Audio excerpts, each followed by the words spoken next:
그 유명한 시편 23편의 말씀을 같이 나누도록 하겠습니다. 오늘 맥주감사주의를 맞이해서 하나님께서 우리에게 시편 23편 말씀을 통해서 귀하게 역사해 주시는 줄 믿습니다.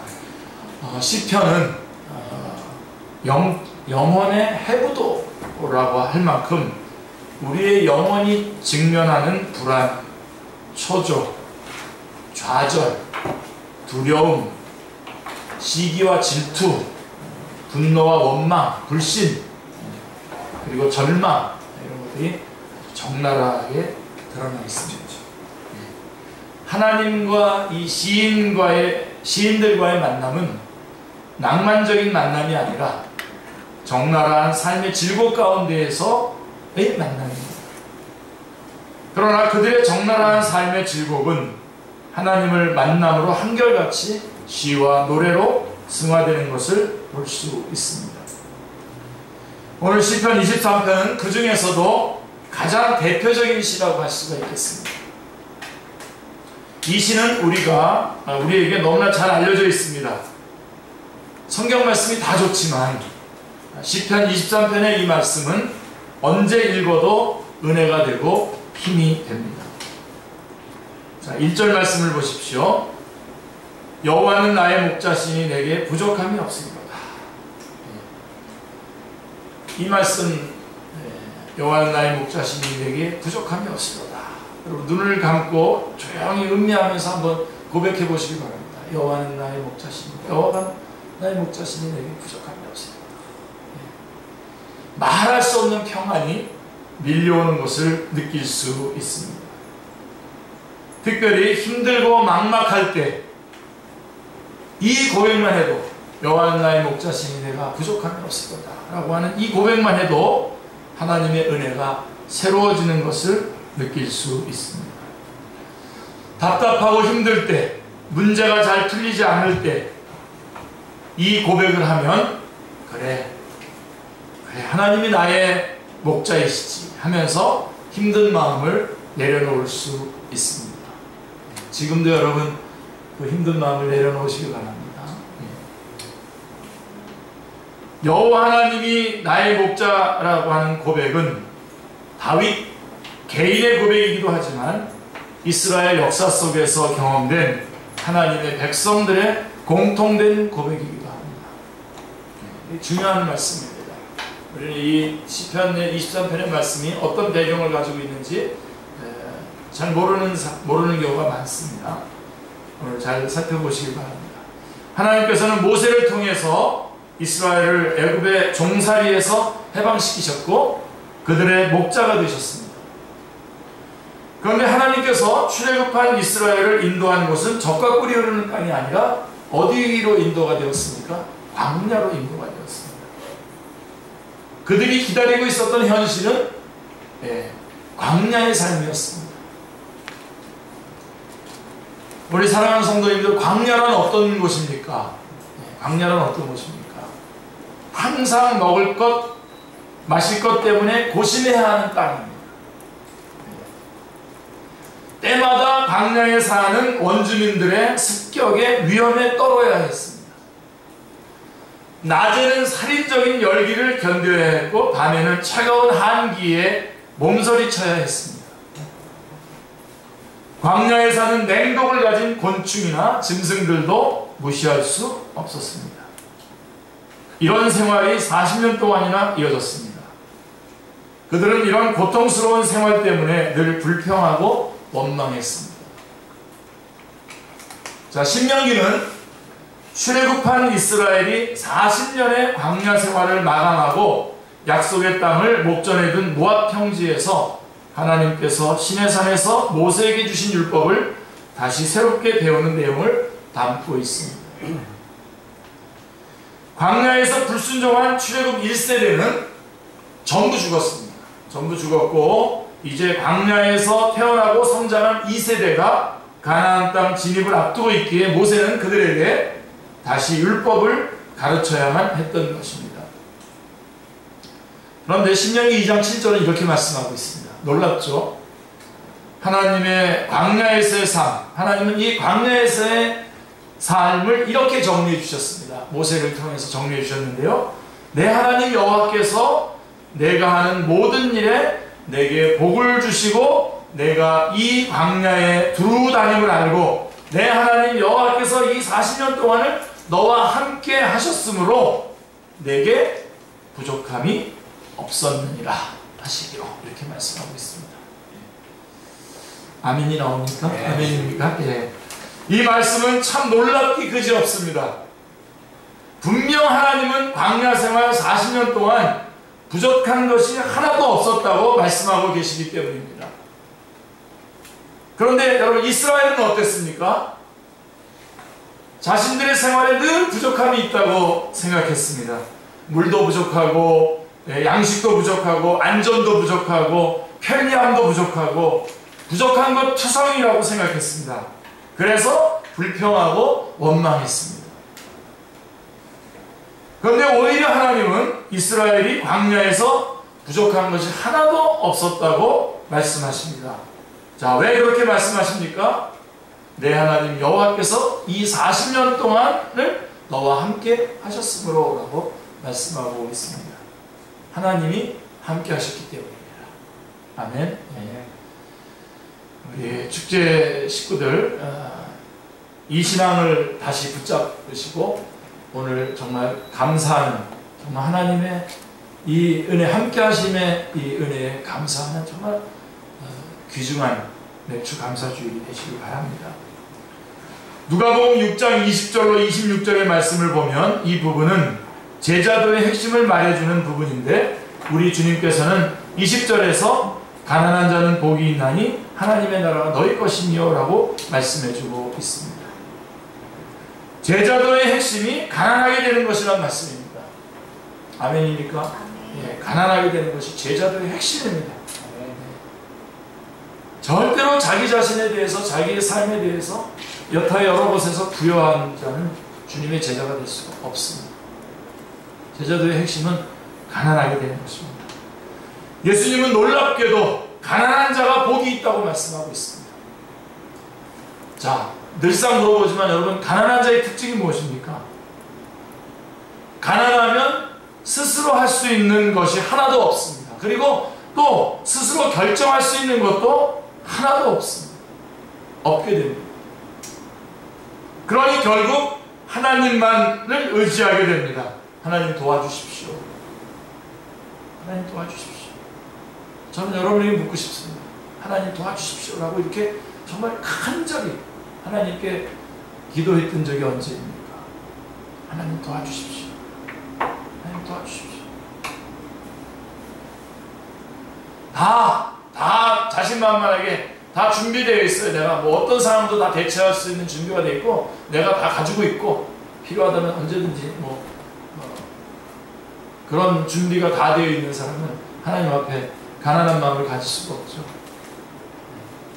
하나님 도와달라고 기도할 필요가 없겠죠. 그래서 언제입니까? 다시 한번 이 하나님의 필요를 다시 한번 회복하는, 하나님에 대한 갈망을 다시 회복하는 그런 맥주 감사주일이 되시길 바랍니다. 자, 그래서 오직 의지할 분은 하나님밖에 없기에 하나님만 의지했더니 어느새 하나님께서 나를 장악하시고 나의 인도자가 되어주십니다. 공급자가 되어주십니다. 성경은 우리에게 이 항복을 요구하고 있는 것입니다.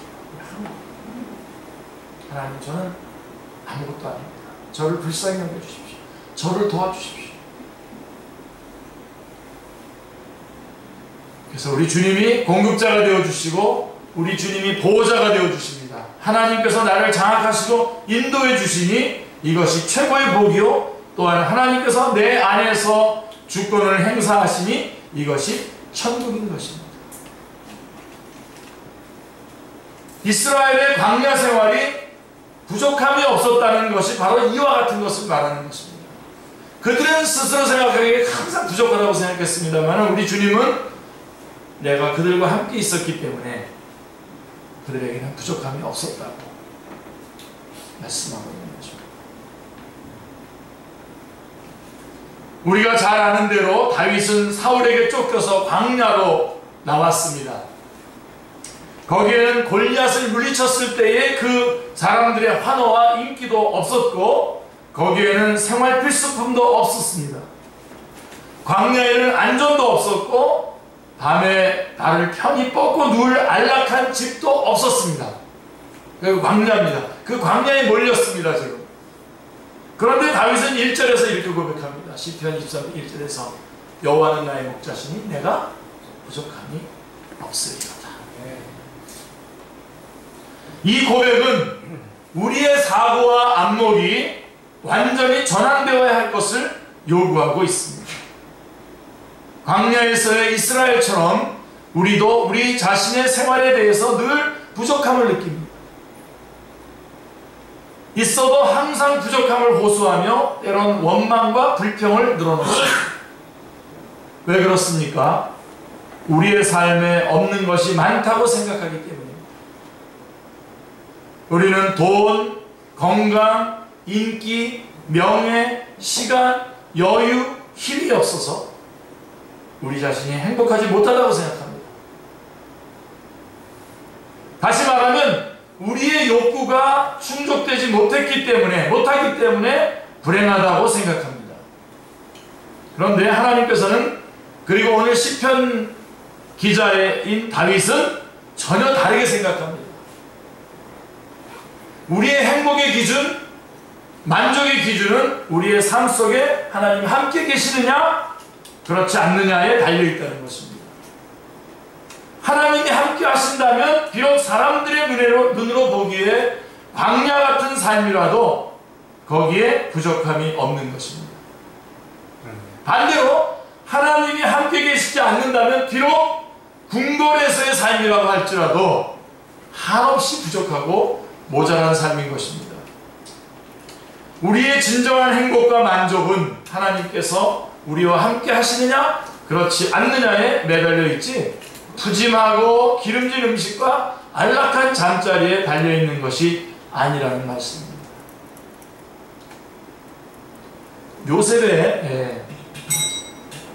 요셉의 삶이 좋은 예가 됩니다. 요셉의 삶. 그의 인생은 계속 꼬이는데, 계속 꼬이죠, 그죠? 성경, 그렇게 계속 꼬이는데도 성경은 뭐라고 얘기합니까? 여호와께서 요셉과 함께 하심으로 그가 형통한 자가 되어 라고 말씀하고 있습니다. 창세기 39장 2절의 말씀입니다. 그의 인생은 계속 꼬입니다. 형들에게 팔려가고 뭐 가서 종로로 타고 감옥에 갇히고 하는, 그는 계속 꼬임에도 불구하고 성경은 여호와께서 요셉과 함께 하심으로 그가 형통한 자가 되었다라고 말씀하고 있습니다. 여러분, 형통이 뭡니까? 성경적으로 해석을 해야 돼. 형통이 뭡니까? 순풍에 돛단 듯이 내가 원하는 일이 척척 풀려나가는 것을 형통이라고 말하지 않습니다. 성경은 형통이란 하나님께서 함께 하시는 일을 말합니다. 하나님이 함께 하신 사건, 하나님이 개입한 사건, 그것이 형통입니다. 하나님께서 함께 하셔서 되어진 일이라면 그것이 어떤 결과를 가져왔든 형통인 것입니다. 할렐루야. 하나님께서 내 삶 가운데 개입하셔서 내 사업장을 초토화시켜버리셨다. 형통한 겁니다.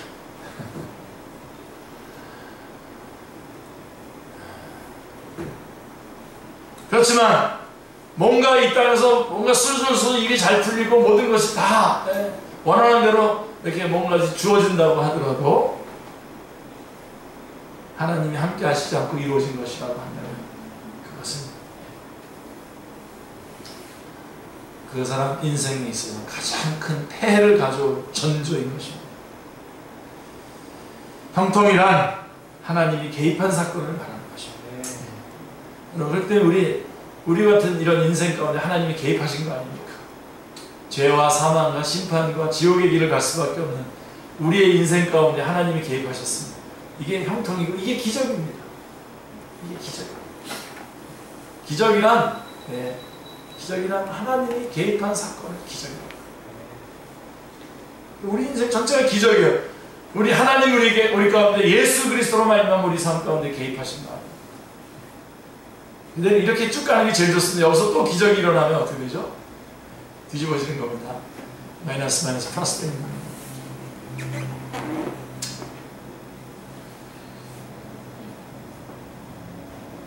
그래서 하나님께서 함께 하셔서 되어진 일이라면 그것이 어떤 결과를 가져왔든 그것을 우리는 형통이라고 말하는 것입니다. 네. 요셉의 생애가 어떻게 마무리되었는지 우리는 너무나 잘 알고 있습니다. 할렐루야. 그렇죠? 사랑하는 성도님들, 이 세상에 완벽한 사람은 하나도 없습니다. 또 이 세상에 완벽한 환경은 한 군데도 없습니다. 네. 비록 우리의 삶에 우리의 가정에 부족함이 있다 하더라도 또 우리의 교회에 부족함이 있다 하더라도 하나님이 함께 하시면 그것은 부족함이 없는 것입니다. 그러나 육신의 눈으로 보기에 꽤 많은 것을 갖춘 것 같아도 하나님이 거기 계시지 않으면 그것은 부족함 투성이입니다. 우리에게 진정으로 중요한 것은 어디에 있느냐 또는 얼만큼 있느냐가 아니라 누구와 함께 있느냐입니다. 하나님이 우리와 함께 계시기에 우리는 부족함이 없습니다. 네. 전에 우리 교회 지휘자 하셨던 분이 작곡한 노래 기억이 나는데, 주님이 계시기에 부끄러움 없습니다. 주님이 계시기에 부족함이 없습니다. 나 홀로로도 갑자기 완벽하게 생각이 안 나요. 이거 여태 부르기도 제가 작성을 했었는데 안 됩니다. 예. 하나님께서 함께 하시는 사람에게 부족함이 없는 이유가 무엇입니까? 여러분? 예. 하나님께서 우리에게 공급해 주시고 우리를 인도해 주시고 우리를 보호해 주시기 때문에 그렇습니다. 네. 세 가지가 오늘 시편 23편 말씀에 잘 나와 있습니다. 목자이신 하나님은 이 세 가지를 우리의 인생 가운데 한치의 오차도 없이 정확하게 실행하시기 때문에 우리는 부족함이 없습니다. 할렐루야. 네. 자, 첫째는 공급입니다. 여호와가 우리의 목자시기 때문에 부족함이 없는 그 첫 번째가 뭐냐면 공급하십니다. 2절과 3절 앞부분을 한번 보시면요. 그가 나를 푸른 풀밭에 누이시며 쉴만한 물가로 인도하시는도다. 내 영혼을 소생시키시고, 그가 나를 3절이죠. 내 영혼을 소생시키시고 자기 이름에 위에서 인도하신다. 그래서 첫 번째가 2절 앞부분부터 2절부터 3절 앞부분까지 보시면 그가 나를 푸른 풀밭에 누이시며 쉴만한 물가로 인도하시는도다. 내 영혼을 소생시키시고 라고 말씀하고 있습니다. 여러분, 목자의 최대의 관심은 뭔죠? 양들을 배불리 먹이고 목마름을 해소시켜주는 것입니다. 이게 목자의 최대의 관심사입니다. 양들은요, 배가 고프고 목이 마르면 절대로 쉬지 않는다고 합니다. 불안해서 이리저리 움직이게 되면 살이 빠지고 털의 질이 나빠집니다. 그래서 목자의 최대의 관심사는 양들을 잘 먹이고 갈증을 해소시켜서 쉬게 하는 것입니다. 그래서 목자는 어찌하든지 양들을 푸른 풀밭 잔잔한 물가로 이끌어서 쉬게 합니다. 이처럼 하나님은 우리의 배고픔과 우리의 목마름에 대해 지대한 관심을 갖고 계십니다. 우리가 먹지 않고 마시지 않으면 죽을 수밖에 없는 연약한 존재인 것을 누구보다도 잘 아십니다. 그렇죠? 우리 교회도 여러분 이 주일날 낮에 그 부분에 우리 하나님께서 지대한 관심을 가지고 계시기 때문에 우리 이경문 형제라고 하는 뭐라 그래야 되죠? 예, 셰프를 하나 발굴해서 두셨습니다. 그동안 우리 여전대가 열심히 다 했지만 또 가끔씩 이렇게 할 수 있는. 왜요? 주님께서 우리의 이 먹고 마시는 일에 아주 지대한 관심을 갖고 계시는 것입니다. 먹지 않으면 죽고요, 마시지 않으면 목마르죠.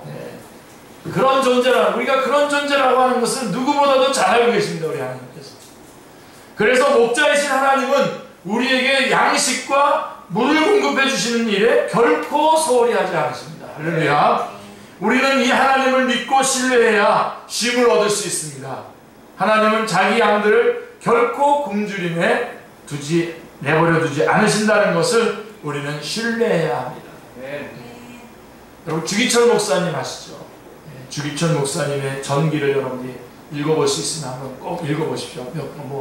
그 아드님, 그 아드님 되시는 분이 쓰신 글도 있고 여러 개 있습니다. 한번 읽어보시면 거기 이런 이야기가 나옵니다. 목사님이 일제의 신사참배 강요에 반대하자 일본 경찰들은 산정연교회 문을 닫습니다. 닫고 목사님에 대한 모든 공급을 끊어버립니다. 이를테면 아사작전으로, 굶어 죽게 하는 아사작전으로 목사님을 굴복하게 하려고 했던 것입니다. 그런데 일본 경찰이 그렇게 삼엄하게 감시를 해도 목사님 댁의 양식이 끊어지지 않았답니다. 누군가가 계속해서 담 너머로 양식을 던져 넣었던 것입니다. 하나님은 가장 극한 상황 속에서도 주기철 목사님의 공급자가 되어주셨습니다. 로마서 8장 32절 말씀 보시죠, 여러분. 여러분, 저는 이 말씀을 하고 싶었습니다. 이 맥주감사 주일날 이 로마서 8장 32절을 말하고 싶었습니다. 하나님이 우리에게 공급해 주신 것 중에서 가장 귀한 공급, 가장 소중한 공급, 가장 큰 공급이 뭡니까? 뭘 공급해 주신 겁니까? 누구를 공급해 주신 겁니까? 예수 그리스도, 자신의 아들 예수 그리스도를 우리에게 주신 것입니다. 자기 아들을 아끼지 아니하시고 우리 모든 사람을 위하여 내어주시니가 어찌 그 아들과 함께 모든 것을 우리에게 주시지 아니하겠느냐 말씀하고 있습니다. 우리 주님은 우리에게 자신의 모든 것을 다 주셨습니다. 가장 큰 것을 주셨고 가장 소중한 것을 주셨고 가장 우리에게 필요한 것을 주셨습니다. 당신의 아들 예수 그리스도를 십자가에 죽게 하심으로써 우리에게 아들을 주셨습니다. 하나님께서는 사랑하는 독생자인 자신의 아들을 우리에게 내어주셨습니다. 할렐루야. 자신의 아들을 내어주신 분이 뭐가 아까워서 그 밖의 것들을 아끼고 안 주시겠습니까? 하나님은 우리의 머리털 숫자도 세고 계십니다. 우리에게 가장 좋은 것을 주셨을 뿐만 아니라 마태복음 10장 30절을 보십시오. 너희에게는 머리털까지 다 세신 바 되었나니 라고 말씀하고 있습니다. 그건 29절부터 보면은 혹시 29절도 우리 또 순발력 있게 띄워주시면 고맙겠는데, 자, 이 30절에 너희에게는 머리털 숫자까지 세신 바 되었다 했는데 마태복음 10장 29절은 참새 두 마리가 하나 쌀려내, 참새 두 마리가 하나 쌀려내 편이지 않느냐. 그러나 너희 아버지께서 허락하지 아니하시면 그 하나도 땅에 떨어지지 아니하리라 라고 말씀하고 있습니다.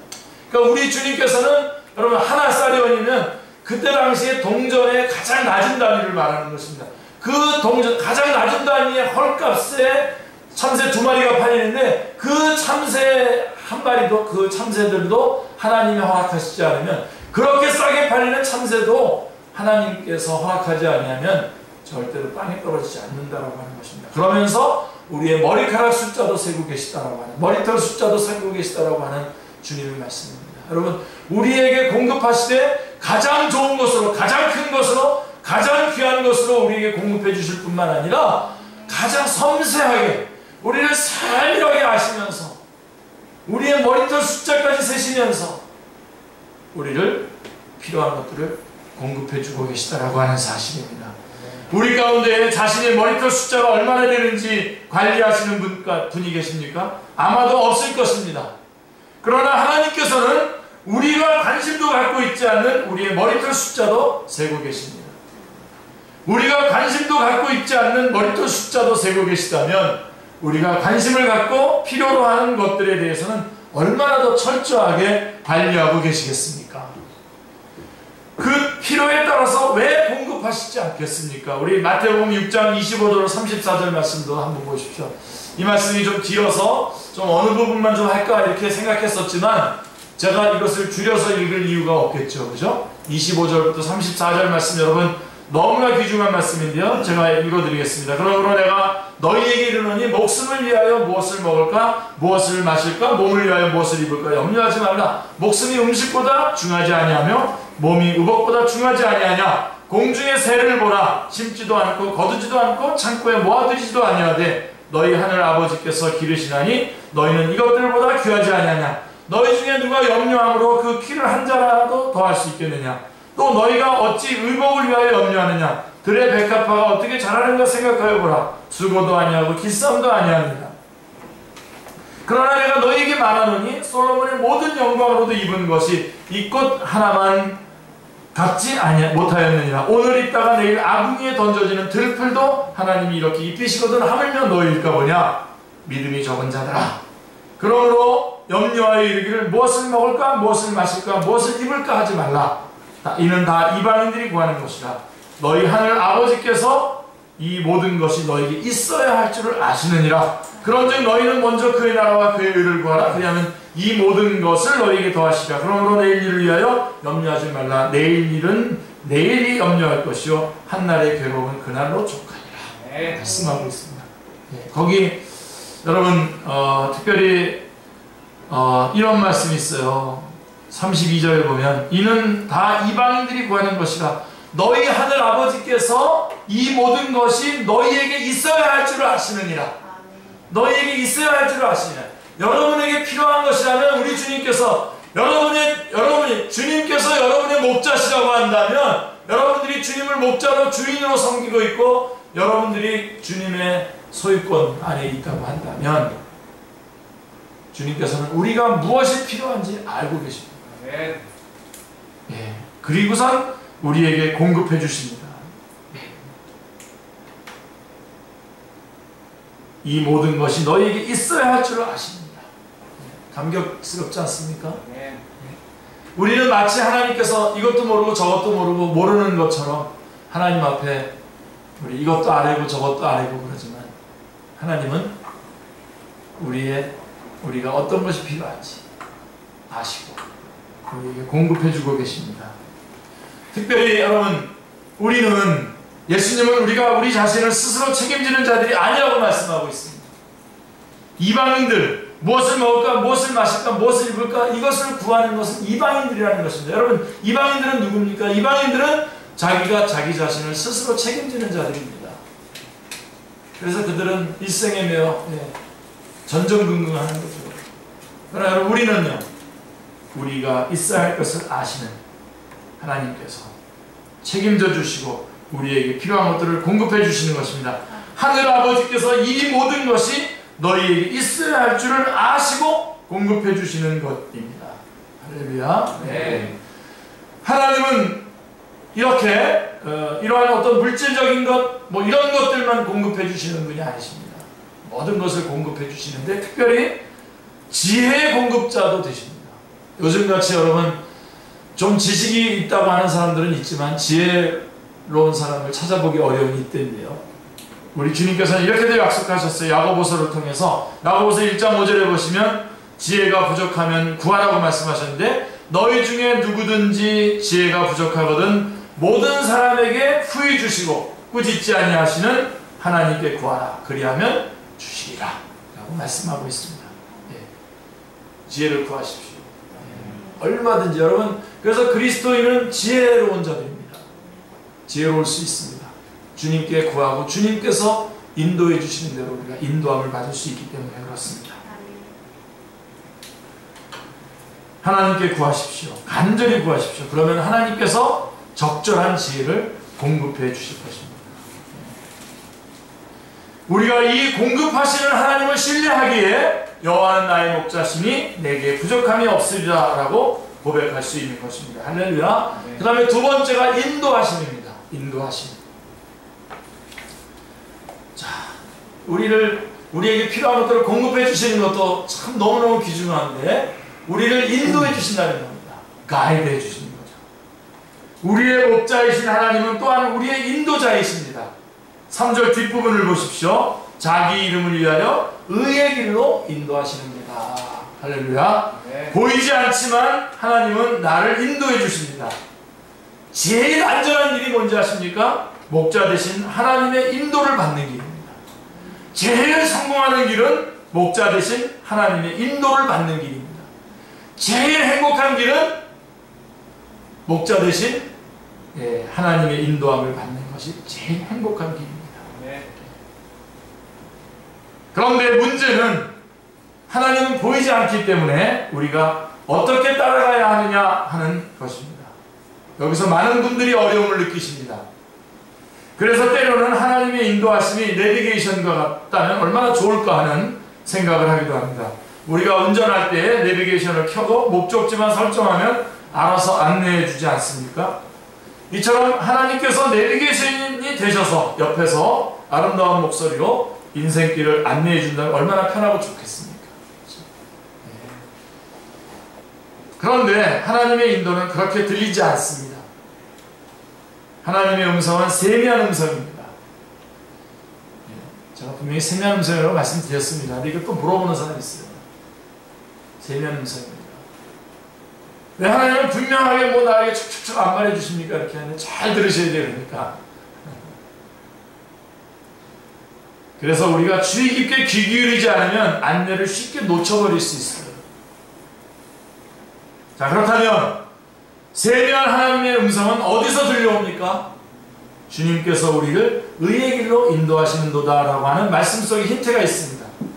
여기서 의의 길은 구체적으로 구약 백성에게 율법의 길을 말합니다. 우리에게는 하나님께서 가르쳐 주신 성경 말씀을 가리키는 것이죠. 그러니까 하나님 말씀입니다. 그러니까 여러분, 주님의 인도하심을 우리는 받을 수 있어요. 언제든지 받을 수 있어요. 그분의 음성을 우리는 받을 수 있습니다. 음성을 따라 그분이 인도해 주십니다. 말씀. 그래서 여러분, 다른 건 몰라도 여러분 정말 말씀에는 다 정말 정통한 우리 축제 식구들 다 되시기 바랍니다. 다른 거는 좀 모르셔도 돼요. 교회 봐도 뭐 교단이야 또 그거 다 몰라도 좋아요. 근데 그런 건 빠삭하게 하는데 성경 물어보면은 한마디도 대답도 못하고 그게 어디 있었어? 그렇게 말하시는 분이 계십니다. 하나님의 말씀에 관해서는 여러분들이 정말 이 성경의 구속사인데 구속사적인 하나님의 말씀을 잘 가지고 계셔서 정말 여러분들이 온전히 인도함을 받으시길 바랍니다. 그래서 우리는 하나님은 우리가 가야 할 길을 이 성경 말씀에 다 지시해 놓으셨습니다. 그래서 여러분 우리들의 가장 귀중한 그 신앙의 자세가 뭐냐면 하나님의 말씀에 대한 순종입니다. 순종. 언젠가 한 선교사님이 강의하는데 강의를 들어보니까 그 얘기 하시더라고요. 책에서도 나왔는데 강의 때도 얘기하시더라고요. 여러분들이 하나님의 음성을 듣기를 원합니다. 그렇다면 들을 수 있다는 겁니다. 다들 어떻게 하면 들을 수 있죠? 주님, 제가 100% 순종하겠습니다 라고 고백하면 그 말씀이 들려온다는 거예요. 다 들었죠. 근데 안 순종하려니까 안 들리는 거죠. 안 듣고 싶은 거죠. 근데 여러분 어떻게 순종합니까? 말씀을 모르는데 말씀을 아셔야죠. 그래서 여러분 우리가 오후에 주일날 오후에도 여러분들은 좀 지겨운 듯 여기는 얼굴 표정들이 있긴 하지만요. 지금 이제 오늘 오후에는 이제 아모스서 우리가 공부하게 되는데요. 성경 지금 창세기부터 지금 계속 해오고 있는 겁니다. 지금. 잘 여러분들이 이거 잘 아셔야 되고 그 다음에 수요 성경학교 여러분 이렇게 귀중한 하나님의 말씀이 선포되는데 여러분 그 시간에 뭐 합니까? 그보다 더 가치 있는 시간이 어디 있겠습니까?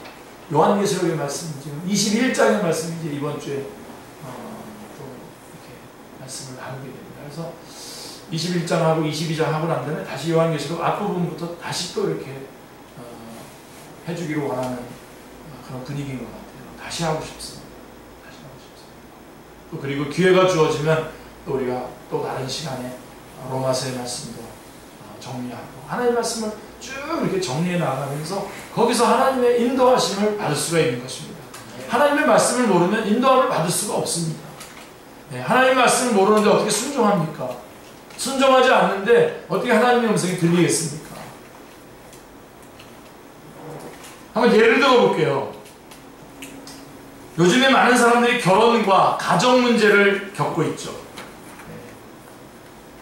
세상 사람들의 가정은 물론이거니와 그리스도인들의 가정도 그와 별반 다르지 않다고 않게 여겨집니다. 일어나는 결과들을 보면 뭐 거의 그 비율이 똑같습니다. 자, 사람들이 서로 좋아만 하면 결혼할 수 있고 결혼하면 자연스럽게 행복한 가정을 이룰 수 있다고 착각을 합니다. 그러나 그렇지 않습니다. 결혼과 가정생활에 대한 하나님의 지침이 성경에 나와 있습니다. 이것을 잘 따라서 행복한 가정, 경건한 가정, 만족스러운 가정을 이룰 수 있습니다. 하나님은 미혼 남녀에게 결혼에 대한 가이드를 제시하셨습니다. 말씀해 주셨습니다. 창세기 2장 24절입니다. 그러므로 남자가 부모를 떠나 그 아내와 합하여 둘이 한 몸을 이룰지어다. 너무나 분명한 말씀입니다. 너무나 분명한 말씀입니다. 남자가 부모를 떠난다는 의미는 여러 가지로 생각할 수 있으나 가장 결정적인 의미는 그동안에는 자신에 대한 결정권을 부모가 갖고 있었는데 이제는 가정의 머리로서의 자신이 한 가정의 결정권을 갖는다는 의미인 것입니다. 우리 저희 아들 이기쁨 형제는 이미 그 전부터도 결정권을 많이 혼자서 행사하셨습니다만 저는 다 동의했습니다. 자, 그전에는 부모가 모든 것을 결정해 주었다면 결혼한 이후에는 남자가 가정의 결정권자가 된다는 의미입니다. 성경이 말씀하는 지침이에요, 이게. 여러분들이 여기다가 그렇지만 내 남편은 시시해서 내 남편 말 못 따라가겠다 이렇게 하면 이건 성경을 벗어나는 겁니다. 하나님이 인도하시면서 벗어나는 거예요. 그러한 남편, 그 남편의 말을 그 남편의 말씀이 순종할 만한 말씀이 되도록 그런 기도가 있어야 되겠죠. 그러므로 부모는 결혼한 가정에 더 이상 결정권을 행사하려고 해서는 안 됩니다. 우리 부모님들 되시는 분들 아멘 하십시오. 결혼했는데도 부모가 여전히 결정권을 쥐고 있는 가정은 반드시 문제가 있습니다. 반드시 문제가 있습니다. 하나님을 믿고 그 가정을 이제는 자녀에게 맡겨야 됩니다. 이제는 남자가 가장으로서 모든 책임을 지고 결정권을 행사해야 합니다. 경제 문제, 자녀, 교육 문제 등 모든 결정권을 이제는 남자가 행사해야 한다는 것입니다. 성경은 남편은 아내의 머리로서 아내들은 주님께 순종하듯 남편의 권위에 순종하라고 말씀하고 있습니다. 에베소서 5장 21절 24절의 말씀입니다. 한 번도 이 성경은 바뀐 적이 없습니다. 많이 바꾸시고 계시죠? 그러면 남편은 아내에게 자, 성경에 남편에게 순종하라고 했으니 내가 결정하면 순종해 라고 이렇게 해야 되겠죠? 맥락도 지금 혹시 잊어버린 거 아닙니까 지금?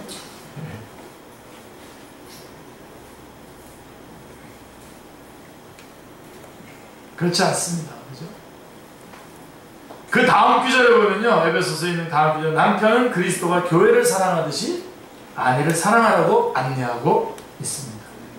이 말씀은 머리가 몸의 형편을 잘 살피고 몸의 말을 충분히 듣고 결정하라는 의미도 됩니다.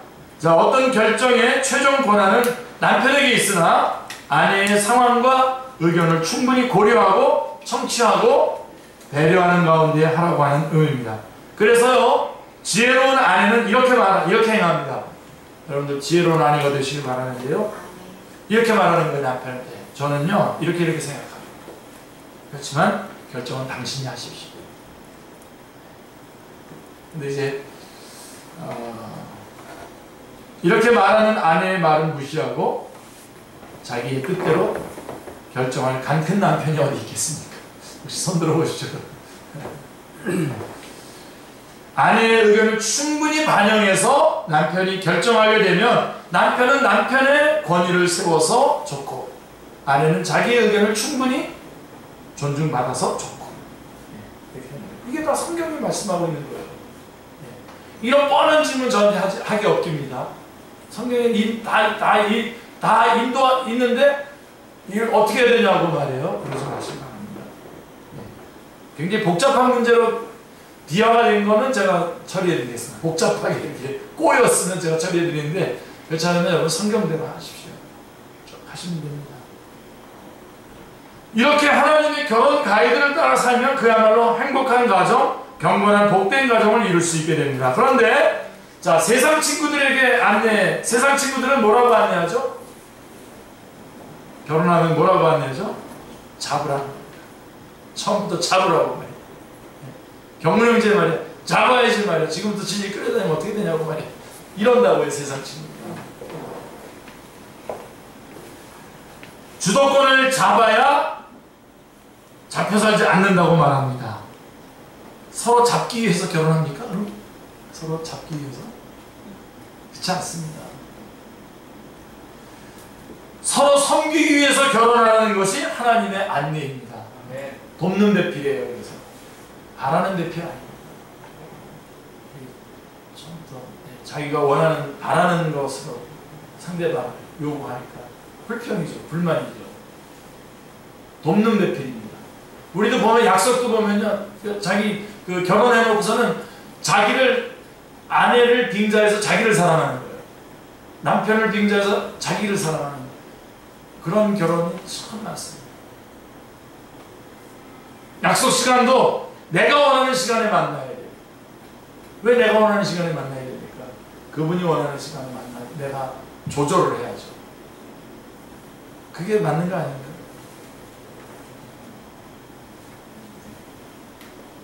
저 같은 경우 하나님의 일을 한다고 그러면서 이 부분에서 실패를 했어요. 나는 하나님의 일을 하는 사람이야. 그래서 항상 제 중심으로 모든 것을 해야 된다고 생각했어요. 얼마나 힘들었겠는가 그런 생각이 들어요. 얼마나 힘들었겠는가. 이 하나님의 이 말씀, 이 가이드, 귀중한 가이드를 성경 말씀에 다 있습니다. 꼭 붙잡으시길 바랍니다. 아이들 교육도 마찬가지입니다. 여러분, 성경에 자녀들의 마음을 상하게 하거나 화를 돋우지 말고 주님의 훈계와 가르침으로 잘 키우라고 안내하고 있습니다. 에베소서 6장 4절이 말씀하고 있습니다. 또 아비들아, 너희 자녀를 노엽게 하지 말고 오직 주의 교훈과 훈계로 양육하라 말씀하고 있습니다. 그런데 세상의 안내는 어떻죠? 세상적으로 잘 되도록 끊임없이 자녀의 마음을 상하게 하고 화를 돋우어서 자녀의 심성을 상하게 만들고 결국 하나님도 떠나게 만드는, 그게 세상의 가이드입니다. 그러나 하나님의 안내대로 주님의 훈계와 가르침으로 잘 키우면 그 자녀는 하나님이 기뻐하시는 자녀로 자라게 되는 것입니다. 늦지 않았습니다. 목사님 저 다 컸는데 우리 애. 아니요, 절대로 다 큰 아이는 없습니다. 지금도 내가 기도로, 말씀으로, 끊임없이 인내함으로, 끊임없이 주의 말씀으로 훈계하고 양육해야 하는 것입니다. 절대로 늦지 않았습니다. 자, 결혼과 가정의 예를 들었지만 우리의 인생의 전반에 대해서도 마찬가지입니다. 이런 성경 말씀이 많습니다. 예를 들면 마태복음 6장 33절에 우리 조금 전에 읽었지 않습니까? 그런즉 너희는 먼저 그의 나라와 그의 의를 구하라. 그리하면 이 모든 것을 너희에게 다. 이게 여러분 하나님의 뜻을 우리가 모른다고 그러지만 하나님의 뜻은 여기 있는 거예요. 먼저 하나님의 나라와 하나님의 뜻을 구하는 거구나. 이게 하나님의 뜻이구나. 모든 것을 이걸 중심으로 해서 결정하면 정확한 하나님의 인도하심을 받을 수 있는 것입니다. 로마서 14장 8절에 피차와 사랑의 빛 외에는 아무에게든지 아무 빛도 짓지 말라. 남을 사랑하는 자를 율법을 다 이루었느냐 이렇게 말씀하고 있어요. 사랑의 빛 외에는 아무에게도 아무런 빛도 짓지 말라는 겁니다. 사랑의 빛은 뭡니까? 복음을 전하고 기도 부탁하는 것. 이거는 사랑의 빛이. 이거는 짓이지만 나머지 사랑은 짓지 말라는 거예요. 이 말씀으로 인도함 받은 허드슨 테일러 같은 사람은 자기가 선교하고 있는데 그 선교비가 꾼 돈으로 오고 있다는 것을 알고 있었어요. 알았어요. 그래서 그걸 거절하고, 하나님께서 나를 이곳에 보내신 것이 분명하다면 꾼 돈으로 사역비를 보낼 리가 없다. 그래서 선교비 끊고 중국 내지 안으로 들어가서 페이스 미션을 하기 시작한 거죠. 그게 바로 중국 내지 선교회의 시작이고, 그 후에 그게 이제 우리 OMF의 전신 아닙니까? 그래서 지금 OMF의 선교 정청은 역시 페이스 미션입니다. 그리고 여러분, 십계명의 말씀들이 있잖아요. 출애굽기 특별히 20장 8절 말씀에 만시기를 기억하여 거룩하게 지키라. 이거 얼마나 소중해요. 이거는 여러분, 이거를 지켜나갈 때에 우리 안에서 하나님의 인도하심을 받고 참 풍성한 삶을 살아갈 수 있는 것입니다. 술 취하지 말라. 에베소 5장 18절에 술 취하지 말라. 이는 방탕한 것이 오직 성령의 충만함을 받아라. 주님의 명명백백한 인도하심이죠. 하나님의 말씀의 가이드를 잘 따르는 사람이라면 누구든지 이렇게 고백할 수 있을 것입니다. 여호와는 나의 목자시니 내가 부족함이 없으리라. 하나만 더. 자, 우리 하나님께서 우리의 부족함, 우리가 하나님 앞에서 여호와가 나의 목자이기 때문에 부족함이 없는 이유가 뭐냐면 그분의 공급하심, 그분의 인도하심, 그 다음에 그분의 보호하심입니다. 아주 귀중한 말씀이죠. 우리의 목자이신 하나님은 또 우리의 보호자가 되십니다. 4절 말씀을 보시면 내가 사망의 음침한 골짜기로 다닐지라도 해를 두려워하지 않을 것은 주께서 나와 함께 하심이라. 주의 지팡이와 막대기가 나를 안위하시나이다. 목자 되신 하나님은 우리를 인도하시되 햇빛이 밝게 빛나는 대로로만 인도하시지는 않습니다. 때로는 음침한 죽음의 골짜기를 지나도록 인도하십니다. 우리는 치열한 경쟁사회 속에서 밀려나지 않을까? 세계적인 경제 침체 속에서 파산하지 않을까? 이태백이 즐비한 시대에 백수로 전락하지 않을까? 이름도 희귀한 질병들의 소식을 들으면서 혹시 나도 그런 질병에 걸리지 않을까? 노심초사할 때가 얼마나 많습니까? 실제로 그런 음침한 골짜기로 지나가시는 분들도 계십니다. 지금 우리 안에도. 그러나 우리의 확신이 무엇입니까? 우리의 확신이 무엇입니까? 주님께서 나와 함께 하셔서 든든하게 보호해 주신다는 것입니다. 할렐루야. 로마서 8장 말씀대로 심지어 죽음조차도 예수 그리스도 안에서 우리에 대한 하나님의 사랑에서 끊을 수 없다라고 확신하고 있습니다.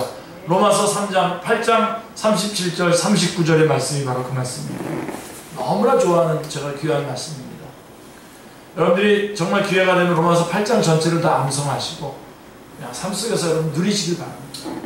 8장 37절부터 39절 그러나 이 모든 일에 우리를 사랑하시는 이로 말미암아 우리가 넉넉히 이기느니라. 내가 확신하노니 사망이나 생명이나 천사들이나 권세자들이나 현재일이나 장래일이나 능력이나 높음이나 깊음이나 다른 어떤 피조물이라도 우리를 우리 주 그리스도 예수 안에 있는 하나님의 사랑에서 끊을 수 없습니다. 거기 천사들이 나오죠. 생명이나 사망이나 생명이나 천사들이나 이 영계를 말하는 겁니다. 권세자들이 정치계를 말하는 겁니다. 현재일이나 장래일이나 이건 뭡니까? 이건 시간적인 차원에서의 우리에게 또 오는 도전들입니다. 그 다음에 깊음이나 높음이나 이건 공간적인 차원에서 시간적인 차원이든 공간적인 차원이든 정치계든 그것이 영적인 세계든 그 어떤 세계로부터의 그 도전도 그리스도께서 하나님께서 우리를 사랑하시는 그 사랑에서 우리를 끊을 수 없다는 겁니다. 그래서 다 열거하지 못하고 다른 어떤 피조물이라도 우리를 우리 주 그리스도 예수 안에 있는 사랑에서 끊을 수 없다고 말씀하고 있는 것입니다. 완벽한 보험. 아멘. 너무나 우리는 너무나 귀하고 소중한 삶을 지금 살아가고 있는 것입니다. 그리고 그 유명한 여러분, 우리 주님이 직접 말씀하신 말씀 기억나십니까? 요한복음 10장 28절 29절 말씀. 이 기절도 여러분 암송해야 되는데 내가 그들에게 영생을 주노니 영원히 멸망하지 아니할 것이요. 몇 가지만 말해도 돼요. 또 그들을 내 손에서 빼앗을 자가 없다. 몇 가지만 말해도 됩니다. 우리 주님께서 우리를 붙잡고 계시단 말이에요. 그런데 우리 주님은 한 가지 더 얘기해 주시죠. 그들을 주신 내 아버지는 그들을 나에게 맡겨주셨단 말이에요. 우리들을 주님께서, 우리 하나님께서 우리 주님 예수 그리스도에게 맡겨주셨는데, 그들을 맡겨주신 그 하나님은 어떤 분이시냐면 많이보다 크심에 아무도 아버지의 손에서 빼앗을 수가 없다라고 말씀하고 있습니다. 할렐루야. 네. 우리는 그렇게 보호받고 있는, 이중 삼중으로 보호받고 있는 거예요. 그분의 공급하심, 그분의 인도하심, 그분의 보호하심. 그래서 우리는 노래할 수 있습니다. 여호와는 나의 목자시니 내가 부족함이 없습니다. 자, 이렇게 사는 우리들에게 목자이신 우리 주님은 영원한 천국의 잔치를 약속해 주셨습니다. 그게 5절 말씀인데요. 주께서 내 원수의 목전에서 내게 상을 차려주시고 기름으로 내 물을 부으셨으니 내 잔이 넘치나이다. 이 잔치는 승리의 잔치요, 영광의 잔치요, 기쁨의 잔치인 것입니다. 그러므로 우리는 이렇게 확신하며 고백합니다. 6절 말씀에 내 평생의 선하심과 인자하심이 반드시 나를 따르니 내가 여호와의 집에 영원히 살리로다. 아멘. 우리가 우리의 목자이신 하나님, 그분 외에 누구를 예배하며 섬기겠습니까? 이 땅에서 뿐만 아니라 저 천국에서도 영원히 예배하고 섬길 분은 우리의 목자이신 하나님 한 분뿐이십니다. 할렐루야. 우리를 부족함 없이 인도하시는 나의 목자이신 하나님께 감사와 영광과 찬양을 올려드립니다. 그리고 다같이 믿음으로 고백합시다. 여호와는 나의 목자시니 내가 부족함이 없습니다.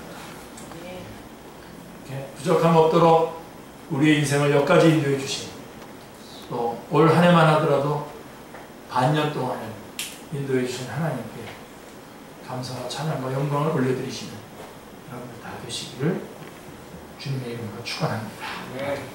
우리 다 가지고 계시죠? 될 수 있으면 성경 말씀에서 직접 찾으면 좋고요. 또 이렇게 제가 프린트해서 드렸으니까 같이 보면서 아모스서를 좀 오늘은 정복해 보겠습니다. 9장 11절이 요절입니다. 같이 읽겠습니다. 그날에 내가 다윗의 무너진 장막을 일으키고 그것들의 틈을 막으며 그 허물어진 것을 일으켜서 옛적과 같이 세우고. 예. 아모스서의 주제는 그날에 내가 다윗의 무너진 장막을 일으키리라 라고 이렇게 하는 말씀이 아모스서의 주제입니다. 여러분 잘 알다시피 선지자 아모스는 주로 북쪽 이스라엘을 위해서 세움을 받은 선지자입니다. 북쪽 이스라엘, 그가 활동한 시기를 1장 1절에 보면 유다왕 우시아의 시대, 곧 이스라엘 왕 요시아의 아들 여로보암의 시대라고 밝혀주고 있습니다. 그렇다면 이 시기는 언제냐? 남북 왕국의 융성기, 아주 융성했던 그 기간입니다. 남쪽 유다왕 우시아 10대 왕이죠. 남쪽 유다왕 10대 왕 우시아는 블레셋, 에돔, 암몬 등을 정복해서 우시아가 매우 강성하여 이름이 애굽 변방까지 퍼졌더라라고 한 시기입니다. 역대하 26장 8절에 나와 있습니다. 그리고 북쪽 여로보암 2세, 북쪽에서 13대 왕이죠. 여로보암 2세는 41년을 위에 있으면서, 왕 위에 있으면서 여로보암이 이스라엘 영토를 회복하되 하맛 어귀에서 아라바 바다까지 하였으니 라고 한 아주 이런 나라가 흥왕했던 시대에 선지자로 불림을 받은 사람입니다. 아모스는 BC 8세기의 경우, 요 시기가 이제 지나고 난 다음부터 이제 북쪽 이스라엘이 폐망을 하고 남쪽 유다가 이제 그 뒤에 포로로 잡혀가는 그런 일들이 진행이 되겠죠. 자, 이런 융성기였는데, 그러나 남북이 정치적인 안정과 물질적인 풍요는 누렸지만 영적으로는 퇴폐한 시대였던 것입니다. 그러니까 이 물질적이고 이런 어떤 그 정치적인 부분들은 강력해졌고 풍성했습니다만은 영적으로는 아주 퇴폐한 그런 시대입니다. 이런 시기에 하나님께서는 아모스를 택해서 선지자로 세우셨습니다. 그는 남쪽 유다 지경인 드고아 사람이요 목자였습니다. 뽕나무를 재배하는 농부였습니다. 그는 이렇게 말합니다. 7장 14절 15절 같이 읽겠습니다. 나는 선지자가 아니며 선지자의 아들도 아니라 나는 목자요 뽕나무를 재배하는 자로서 양떼를 따라 때에 여호와께서 나를 데려다가 여호와께서 내게 이르시기를 가서 내 백성 이스라엘에게 예언하라 하셨나니. 네. 자, 이렇게 말한 이러한 아모스를 선지자로 세우신 것은 파격적인 택하심이라고 말할 수밖에 없습니다. 그렇다면 이렇게 하신 의도가, 하나님께서 이렇게 하신 의도가 어디에 있는가를 생각하게 합니다.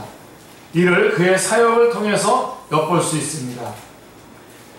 다른 선지자들도 마찬가지입니다만 특히 아모스는 주로 백성의 지도계급, 즉 불의한 재판가 2장 6절, 그 다음에 부자 2장 7절, 권세자 4장 1절, 그 다음에 유명인사들 6장 1절, 거짓 제사장 7장 17절, 그 다음에 왕 7장 19절이죠. 7장 9절. 이런 왕들, 다시 말해서 주로 백성의 지도계급이 되는 그러한 사람들을 책망하기 위해서 세움을 받은 선지자입니다. 왜냐하면 백성을 잘못 인도하고 있는 책임이 이들 지도자에게 있었기 때문입니다. 그래서 이 지도자들을 향해서 책망하기 위해서 세워진 선지자가 바로 아모스 선지자입니다. 그러므로 아모스의 경고는 머리를 겨냥하고 있습니다. 아모스서에는 궁이라고 하는 말, 그 다음에 궁궐이라고 하는 말이 18번 나옵니다. 그리고 불을 보내리니 라고 하는 말씀이 7번이나 나옵니다. 자, 우리 송영주 집사님 불 얘기했는데 왜 그랬냐면 바로 이 얘기입니다. 지난번 수요일날 얘기했나요? 이제 한번 물어보셨는데 이 얘기입니다. 또 재밌게 얘기한 건데 또 그것 때문에 심각해가지고 무슨 목사님이 성도네 집에 불을 지르겠다는 얘기인가 그런 식으로 처리하지는 않았으면 좋겠습니다. 예. 그래서 이 아모스는 궁궐이라고 하는 말이 18번 나오고 불을 보내리라고 하는 말이 7번이나 나옵니다. 자, 왕이 거하는 궁궐에 불을 보내어 사르겠다는 것입니다. 자, 2장 5절에 보면 같이요. 내가 유다에 불을 보내리니 예루살렘의 궁궐들을 사르리라. 그 다음에 7장 9절에 내가 일어나 칼로 여로보암의 집을 치리라. 예, 이렇게 말씀하고 있습니다. 왕궁을 향하여 이처럼 무서운 예언을 하기 위해서는 생명을 내놓지 않고는 불가능한 일이었을 것입니다. 이러한 사명을 감당케 하기 위해서 직업적인 선지자가 아니라 세례 요한과 같은 들사람, 순수하고 투박하고 겉모르는 농부를 쓰셨던 것이죠. 아모스가 바로 그런 사람이었습니다. 그러므로 아모스의 제1성이 뭐냐? 제1성은 여호와께서 시온에서부터 부르짖으시매 예루살렘에서부터 소리를 내시리니 라고 말씀하고 있는 것입니다. 여호와께서 가라사대 하는 것이 아니라 부르짖는다 라고 말씀하고 있습니다. 이 말씀 속에 아모스서의 전체적인 음률과 색조가 나타나 있는 것입니다. 이 아모스서는 정말 투박한 사람이, 순수한 사람이 부르짖는 겁니다. 하나님의 이야기를. 그 부르짖음을 무엇에다 비유하고 있느냐 하면 사자가 같이요. 사자가 움킨 것이 없는데 어찌 숲풀에서 부르짖겠으며 젊은 사자가 잡은 것이 없는데 어찌 굴에서 소리를 내겠느냐 하고 사자의 부르짖음에 비유하고 있습니다. 아모스는 같이요. 사자가 부르짖은즉 누가 두려워하지 않겠느냐? 주 여호와께서 말씀하신즉 누가 예언하지 아니하겠느냐? 예. 그래서 아모스는 사자처럼 부르짖었던 것입니다. 예. 그야말로 직업적인 그런 전문가가 아닌 아주 순수하게 특별하게 불림 받아서 지금 외치고 있는 것입니다. 사자처럼 부르짖고 있었던 것입니다. 그러므로 아모스서에는 여호와께서 가라사대 라고 하는 말도 22번 이상이나 발하여지고 있습니다. 이는 무엇을 의미하느냐 하면 아모스 선지자는 두려운 줄 모르고 오직 하나님의 말씀만을 담대히 선포했음을 나타내주고 있는 것입니다. 자, 아모스서는 네 부분으로 나눠집니다. 크게 네 부분으로 나눠집니다. 자, 1장, 2장. 첫 번째 부분인 1장, 2장은 이스라엘 주변의 8민족에 대한 심판을 선언하는 것으로 시작을 합니다. 그래서 심판의 초점은 어디로 옮겨지냐면 유다와 이스라엘로 좁혀지고 있습니다. 그래서 그 주변에 있는 8나라에 대한 심판을 쫙 하고 난 다음에 그 초점이 유다와 이스라엘로 이렇게 좁혀지는 모습을 볼 수가 있습니다. 그리고 두 번째 부분은 3장부터 6장까지인데요. 이스라엘의 심판을 선언하는 내용입니다.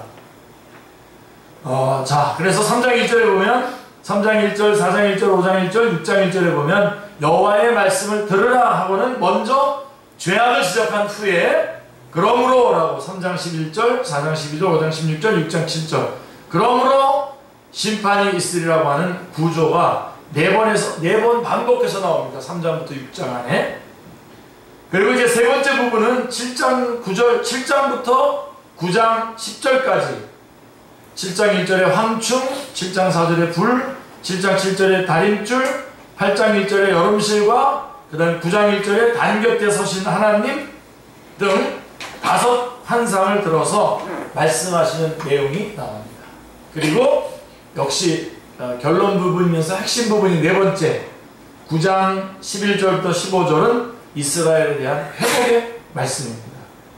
비록 5절에 불과하지만 5절에 불과한 짧은 문단이지만 여기가 앞부분에서 진술한 문제에 대한 1장부터 시작해서 9장 10절까지의 문제에 대한 해답과 소망이 있게 되는 것입니다. 그러므로 1장 1절부터 9장 10절까지의 내용들이 인간의 범죄의 결과로 인한 심판을 받게 되는 내용이라면, 문제라면 9장 11절부터 15절은 내가 하고 하나님께서 주권적으로 행해 주시겠다고 약속하시는 은혜인 것입니다. 그리고 언제나 해답과 은혜는 누가 해결해 주시는 겁니까? 예수 그리스도의 구속으로 말미암아 가능해진다는 점에 우리는 확고해야만 하는 것입니다. 아멘. 자, 그래서 아모스서를 상고하노라면 점점 가까워지는 심판자의 발자국 소리를 듣게 됩니다.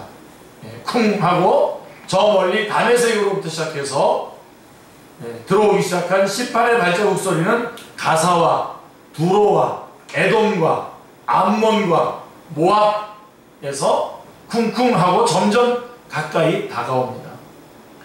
이들은 이스라엘의 주변국들인데 이들에게 물으시는 제목들은 직접적이든 간접적이든 하나님의 백성들에게 강포를 행한 죄악들입니다.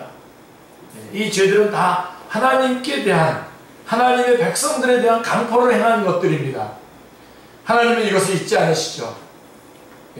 여러분, 하나님께서 그의 백성들을 어려운 가운데 놓아두시지만 그렇게 어려움 가운데 처하게 했던 그 사람이나 그 민족에 대해서는 하나님께서 항상 처리하신다는 것, 처벌하신다는 거 여러분 아시죠? 우리 요한계시록도 보시면 여러분 잘 아시죠? 요한계시록은 절대로 성도들이 겪고 있는 환난을 면해주겠다는 약속이 하나도 없죠. 그리고 오히려 천국에 대한 그 소망과 격려들이 쭉 나와 있고 마지막에 가서는 이렇게 그리스도인들을 핍박했던 세력에 대해서 주님께서 철저하게 응징하는 그런 내용이 나오지 않습니까? 그런 것처럼 우리 하나님의 백성들을 어렵게 한 그 세력들에 대해서, 그 나라들에 대해서 하나님께서 보응하시는 것입니다. 잊지 않으십니다. 잊지 않고 절대로 보응하십니다. 여러분이 하지 마세요. 그러니까 여러분은 이겨내고 그런 보응을 당하지 않도록 그들을 위해서 기도해야 되겠죠? 자, 왜냐하면 왜 이렇게 보응을 하시냐면 하나님의 백성을 괴롭힌 죄가 곧 하나님께서 이루어 나가시는 하나님의 나라 건설을 대적하는 것이 되기 때문에 그렇습니다. 이제 심판의 발자국 소리는 먼저 어디로 오냐면 유다에까지 이르리라 하고 2장 4절에 말씀합니다. 내가 그 벌을 돌이키지 아니하리니 이는 그들이 여호와의 율법을 멸시하며 그 율례를 지키지 아니하고 그의 조상들이 따라가던 거짓 것에 미혹되었습니다. 심판을 선언하십니다. 자, 유다의 죄는 크게 두 가지를 들고 있는데요. 첫째는 여호와의 율법을 멸시했다는 것이고, 둘째는 거짓 것에 미혹됐다는 것입니다. 우상을 숭배한 죄입니다. 여호와의 율례를 멸시하고 거짓 것에 미혹됐다. 사실은 한 가지 죄입니다. 이거 잘 정리해 보면요, 한 가지 죄가 됩니다. 그러나 둘로 나눠 볼 수 있는데요. 자, 이에 앞서서 심판을 선고한 6 이방 나라들에게는 묻지 않았던 제목들이죠. 이 이방 나라들에게는 물을 필요도 없는 그런 제목들을 지금 하나님의 백성들에게는 묻고 있는, 유다에게는 묻고 있는 것이죠. 왜냐하면 그들에게는 여호와의 율례가 있었기 때문입니다. 이는 요한복음 4장 22절에 이는 구원이 유대인에게서 남이라를 이루시기 위해서 선민에게만 주셨던 구별된 법이었던 것입니다. 그런데 유다가 범죄한 것은 바로 그들에게만 특별히 주었던 그 법을 어긴 것이죠. 드디어 심판자의 발이 쾅 나고 이스라엘 위에 떨어집니다. 2장 6절에 보면 이스라엘 쭉 이렇게 이방 나라부터 쭉 시작해서 유다, 그 다음에 이스라엘로 딱 떨어지는 것을 보게 됩니다. 성경이 이러한 순서를 말씀하고 있는 것은 결코 무심한 일이 아닙니다. 왜냐하면 하나님이 백성이 되었다라고 하는 영광스러움에는 더 엄격한 책임을 묻게 되리라는 점을 말씀해주고 있기 때문입니다. 그래서 하나님의 말씀을 받았고 하나님의 말씀대로 순종해야 될 하나님의 백성들에게는 더 강력한 조치가 취해지는 거죠. 엄격한 책임을 묻게 되는 것입니다. 여러분들이 이렇게 직분을 맡는 것 소중하게 여기시고 다 열망을 하셔야 돼요. 직분을 맡으셔야 됩니다. 그러나 또 동시에 그 직분에 따른 더 큰 책임감이 우리에게 요구된다라고 하는 것을 우리가 꼭 기억하시고 기뻐해야 됩니다. 기쁨으로 그것을 감당해 나가는 것. 그게 바로 나를 독려하게 되고 그것이 나를 더 믿음의 자리로 이끌어가는 것이죠. 그러니까 여러분 목사 한번 해보십시오. 그냥 쉽게 얘기하면 타락할 그런 기회가 별로 잘 안 주어져요. 목욕탕 같은 데 이렇게 가도 성도들도 만나잖아요. 그냥 갑자기 제가 한번 얘기했죠. 우리 목사님들 같이 목욕탕 갔어요. 그 사우나에서 등산 갔다리 내려와가지고 가서 막 널브러져가지고 뭐 장난도 하고 뭐 조그만 통이지만 거기서 막 수영도 하고 막 그러다가 성도 한 명이 들어왔어요. 어느 교회 성도에서 누구 왔다 그러니까 그 다음부터 다 그냥 거룩하게 목욕 거룩하게 이렇게 하더라고요. 그게 그런 거예요 원래. 그래서 이 직분을 맡을 때 더 엄격한 주님의 요구가 있겠습니다만은 그것이 기쁨이죠. 그것이 참 감사한 겁니다. 여러분 사도 바울이 왜 나는 이렇게 내 불림을 받아가지고 이렇게 하나님의 일만 하다가 이렇게 재미없게 살다가 내가 끝냈나 인생 이렇게 말하는 그런 부분 보십니까? 아니죠. 정말 이 주님의 일을 맡은 것에 대해서 주님께서 나를 불러주시고 주님께 일을 맡은 것에 대해서 너무나 감사하면서 감격하면서 살았던 것을 우리가 볼 수 있습니다. 자, 그래서 3장 2절에서 내가 땅의 모든 족속 가운데 너희 말을 안 한다니 그러므로 내가 너희 모든 죄악을 너희에게 보응하리라 라고 이렇게 말씀하고 있는 것입니다. 이게 가혹합니까? 아니면 여러분에게 동료가 됩니까? 동료가 되셔야 됩니다. 아모스 선지자는 이스라엘의 죄를 책망하되 먼저 원인을 제시하고 다음에 결과를 선언하는 왜냐하면 그러므로 라는 틀을 유지하고 있습니다. 그래서 이 그러므로가 4번이나 반복되는데요. 한번 볼까요? 첫 번째로 그러므로 첫 번째 그러므로는 3장 11절에 나오는데요. 그러므로 내 궁궐을 약탈하리라 하십니다. 왜냐하면 왜 궁궐을 약탈하시냐? 왜냐하면 그 궁궐에서 포악과 겁탈이 자행되고 있기 때문입니다. 그리고 두 번째 그러므로는 4장 12절에 나오는데 같이요. 그러므로 이스라엘아 내가 이와 같이 내게 행하리라. 내가 이것을 내게 행하리니 이스라엘아 내 하나님 만나기를 준비하라. 자, 만나기를 준비하라고 하는 말은 은총과 결부된 말씀이 아니라 이제 심판받을 각오를 하라고 하는 엄숙한 선고인 것입니다. 그야말로 히브리서 10장 31절의 말씀처럼 살아계신 하나님의 손에 빠져드는 것을 살아계신 하나님의 손에 빠져들어가는 것이 무서울진저 라고 하는 말씀인 것입니다. 자, 왜냐하면 바산의 암소들처럼 살찌고 강한 자들이 약하고 궁핍한 자를 압제한 까닭이며 베델에 세워놓은 금성아지 우상을 숭배했기 때문인 것입니다. 그래서 심판받을 준비를 해라. 그러므로 이스라엘아, 내가 이와 같이 내게 행하리니 내가 이것을 행하리니 이스라엘아, 내 하나님 만나기를 준비하라. 이게 두 번째 그러므로고요. 세 번째 그러므로는 5장 16절에서 나오는데요. 같이요. 그러므로 주 만군의 하나님 여호와께서 이와 같이 말씀하시기를 사람이 모든 광야에서 울겠고 모든 거리에서 슬프도다 하겠으며 농부를 불러다가 애곡하게 하며 우릉거림들을 불러다가 울게 할 것이며 하고 그들이 당할 심판의 참상을 경고하고 있습니다. 왜냐하면 왜 그렇게 그런 참상에 대해 그런 것들을 말씀하고 있냐? 같이요. 시작. 여호와께서 이스라엘 족속에게 이와 같이 말씀하시기를 너희는 나를 찾으라 그리하면 살리라. 베델을 찾지 말며 너희는 여호와를 찾으라 그리하면 살리라. 바로 이렇게 회개를 촉구했지만 도리어 그들은 어떻게 했습니까? 무리가 같이요. 무리가 성문에서 책망하는 자를 미워하며 정직히 말하는 자를 싫어했기 때문입니다. 싫어했기 때문에 그렇다면 심판을 피할 수가 없는 거지요. 그리고 네 번째 그러므로는 6장 7절에 나오는데요. 짧지만 같이요. 그러므로 그들이 이제는 사로잡히는 자 중에 앞서 사로잡히리니. 자, 바로 지도자들이 먼저 포로가 될 것을 경고하고 계십니다. 왜냐하면 왜 그렇죠? 여호와의 경고를 무시하고 시작. 흉한 날이 멀다 하며 포악한 자리로 가까워지게 하고 상하 상에 누우며 심상에서 기지개 켜며 빗밭 소리에 맞추어 노래를 지절거리며 연락에 빠졌기 때문에 그런 것입니다.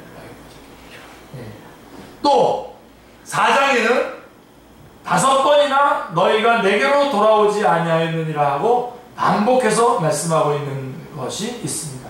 너희가 내게로 돌아오지 아니하느니라. 4장 6절부터 11절 말씀 한번 우리 이번에 성경을 좀 찾아보겠습니다. 구약성경 호세아, 요엘, 아모스죠. 그죠? 아모스 4장 6절부터 11절에 한번 볼까요? 제 성경으로는 1278쪽입니다. 4장 6절부터 보겠습니다. 또 내가 너희 모든 성읍에서 너희 일을 깨끗하게 하며 너희의 각처에서 양식을 떨어지게 하였으나 너희가 내게로 돌아오지 아니하였느니라. 한번 나왔죠? 여호와의 말씀이니라. 또 추수하기 석 달 전에 내가 너희에게 비를 멈추게 하여 어떤 성읍에는 내리고 어떤 성읍에는 내리지 않게 하였더니 땅 한 부분은 비를 얻고 한 부분은 비를 얻지 못하며 말랐으며 두세 성읍 사람이 어떤 성읍으로 비틀거리며 물을 마시러 가서 만족하게 마시지 못하였으나 너희가 내게로 돌아오지 아니하였느니라. 여호와의 말씀이라. 두 번 나왔죠?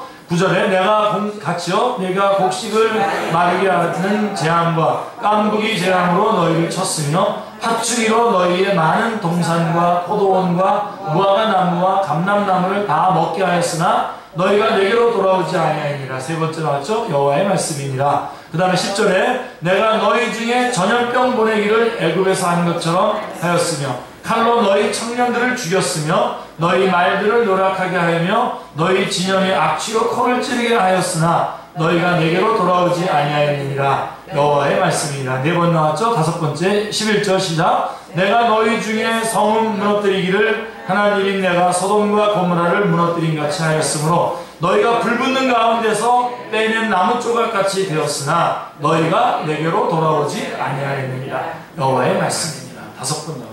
6절 하나, 18절에 하나, 9절, 10절, 11절 쭉 한 번씩 해서 5번이나 나오는데 내용이 뭐죠? 너희가 내게로 돌아오자. 당연히 내게로 돌아와야 되는 순간인데도 내게로 돌아오지 아니했다라고 하는 것입니다. 여러분, 우리 지금 주님께로 돌아가야 될 순간인데 주님께로 돌아가지 않고 또 다른 것을 찾아서 방황하는 그런 어리석은 자리에 우리가 혹시 있다고 한다면 오늘 이 말씀, 이 시간이 여러분 귀중한 시간입니다. 이 시간에 여러분들이 주님께로 돌아가셔야죠. 주님께로 돌아가셔야지 다른 데로 돌아가서 인간적인 방법으로 뭔가를 해결할 수 있다고 생각하시면 안 됩니다. 하나님께서 저들이 돌아오기를 얼마나 원하셨는지를 여러분 이렇게 계속 반복해서 말씀하시는 내용 속에서 우리는 찾아야 됩니다. 하나님은 우리가 돌아오기를 원하십니다. 그래서 얼마나 오래 참고 기다리셨는가를 이 4장에 5번이나 이 말씀을 반복하시면서 우리에게 말씀해 주고 있습니다. 그러므로 저들이 심판을 당한다 해도 핑계할 수가 없음을 말씀해 주고 있는 것입니다. 얼마든지 주님 앞에 돌아와야 될 모든 상황이 되었음에도 불구하고 안 돌아갔었기 때문에 만약에 심판을 당한다고 해도 핑계할 수 있는 게 없는 것이죠. 우리 주님은 이렇게 인도하십니다. 우리가 정말 주님 앞으로 주님을 주님에게로 돌아오는 것으로 결정할 수밖에 없도록 우리를 지금도 인도하고 계십니다. 그래서 여러분 주님께로 가지 않는 길을 지금 걸어가고 있다고 한다면 주님께로 가야 되는데 주님께로 가지 않은 채로 뭔가를 진행하고 있다고 하면 중단하셔야 됩니다. 중단하시고 주님께로 가셔야 됩니다. 눈에 보이게 뭔가를 해결해 주는 것 같지만 실제로는 우리를 더 아주 어려운 자리로 해망의 자리로 이끌어가는 것입니다. 지금은 좀 답답한 것도 있고 어떻게 보면 확실하게 뭔가 이렇게 잡히지 않는 것 같더라도 주님 편에 서서 주님이 원하시는 길을 갈 때 그래서 여러분 뭐가 하나님의 뜻이냐? 좁은 길이 하나님의 뜻입니다. 십자가의 길이 하나님의 뜻입니다. 주님께로 가는 것이 하나님의 뜻입니다. 그래서 바로 우리 주님은 이걸 원했습니다. 그래서 4장 12절에 보면 그러므로 이스라엘아 내가 이와 같이 내게 행하리라. 내가 이것을 내게 행하리니 이스라엘아 내 하나님 만나기를 준비하라. 만나기를 준비하라. 심판받을 준비를 하라는 겁니다.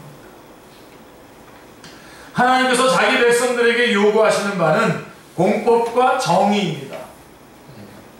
그래서 5장 7절 그 다음에 5장 24절 둘 다 유명하죠? 같이 읽겠습니다. 정의를 쓴 쑥으로 바꾸며 공의를 땅에 던지는 자라. 그 다음에 5장 24절 오직 정의를 물같이 공의를 마르지 않는 강같이 흐르게 할지어다. 예. 그 다음에 6장 12절에도 같이요. 그런데 너희는 정의를 쓸개로 바꾸며 공의의 열매를 쓴 쑥으로 바꾸며 라고 말씀하고 있습니다. 이렇게 오직 정의를 물같이 흐르고 공의를 마르지 않는 강같이 쭉쭉 정의가 세워지고 공의가 이렇게 세워지는 그렇게 해야 되는데 거꾸로 바꿔서 정의를 쓸개로 바꾸고 공의의 열매를 쓴 쑥으로 바꿨다는 것입니다. 자, 근데 여러분 여기서 이제 여러분들이 굉장히 중요한 부분이에요. 이 부분에서 여러분들이 꼭 정리를 꼭 해두셔야 되는데 우리 아모스 그러면 정의, 호세아서 그러면 사랑 이렇게 얘기하잖아요. 그러다 보니까 정의를 부르짖는 요즘에 정의를 부르짖는 분들 많지 않습니까? 예. 우리는 정의 편에 서야 됩니다. 그런 면에서 정의로워야 되고 정의 편에 서야 됩니다. 그런데 통찰이 필요합니다. 이 부분에 대해서 여러분들이 이 정의가 어떤 정의를 말하는 것인지를 정리를 해야 됩니다. 성경은 구속의 역사라고 하는 사실도 여러분들이 기억하셔야 되겠죠? 자, 공법과 정의라는 말은 이 공법과 정의라고 하는 말을 사회정의라고 하는 개념으로만 생각하는 경향이 너무 강합니다. 사회정의. 아모스 선지자는 구약교회를 향하여 설교하고 있음을 망각해서는 안 됩니다. 그렇죠? 이것을 배경과 관계없이 무조건 정의, 그러니까 공의, 그러니까 지금 내 상황으로 바로 끄집어 와가지고 자기에게 관련되어서 유리하게 해석해내기만 하면 되는 것이 아니죠. 이것은 아모스 선지자는 지금 구약교회를 향해서 설교하고 있는 구약교회, 다시 말해서 이 구속의 역사를 쭉 이끌어오고 있는 구약교회를 놓고 얘기하고 있는 것입니다. 우리가 이쪽 서신서들, 우리 신약성경에서 이 서신서들의 내용들이 믿는 자들에게 쓰여진 서신서라고 하는 것과 똑같은 그런 지적을 지금 하고 있는 것입니다. 그리고 오늘날의 아모스서는 오늘날의 교회에 주어진 말씀인 거죠. 그러니까 오늘날 이 아모스서는 우리 교회 안에 주어진 겁니다. 교회 안에. 믿는 자들에게 주어진 것입니다. 안 믿는 세상에서의 그런 것들을 말하려고 하는 것이 먼저가 아니라는 것입니다. 하나님께서는 철학자들이 꿈꾸는 이상국가를 건설하시려고 하는 것이 아니죠. 공법과 정의가 시행되는 나라가 어느 나라입니까? 메시아 왕국입니다. 자, 이것만 딱 잡으시면 그 다음에 이 아모스서가 말하는 정의가 바로 무엇인지를 알게 되죠. 바로 이 공법과 정의가 시행되는 나라가 메시아 왕국입니다. 같이 읽겠습니다. 이는 한 아들가 우리에게 낳고 한 아들을 우리에게 주신 바 되었는데 또 다윗의 위에 앉아서 그 나라를 굳게 세우고 자금 이후 영원토록 공평과 정의로 그것을 보존하실 것이라 만군의 여호와 열심히 이를 이루시리라. 이사야서 9장 6절 7절 아주 유명한 예수 그리스도에 관한 예언의 말씀 아니겠습니까? 또 에레미야 선지자를 통해서도 에레미야 23장 5절 같이요. 나 여호와가 말하노라 보라 때가 이르리니 내가 다윗에게 한 의로운 가지를 일으킬 것이라 그가 왕이 되어 지혜롭게 행사하며 세상에서 공평과 정의를 행할 것이며 말씀하고 있습니다. 이는 명백한 메시아 왕국의 예언이었던 것입니다. 메시아 왕국의 핵심 그 흐름이 뭐냐? 공평과 정의입니다. 공법이 물같이 흐르는 것입니다. 그러면 하나님께서 땅의 모든 족속 중에 너희만 알았나니 하고 이스라엘을 선민으로 택하셔서 세우신 신정왕국은 메시아 왕국에 대한 예표로서의 왕국임을 잊어서는 안 됩니다. 그리고 오늘날 교회가 바로 그런 거죠.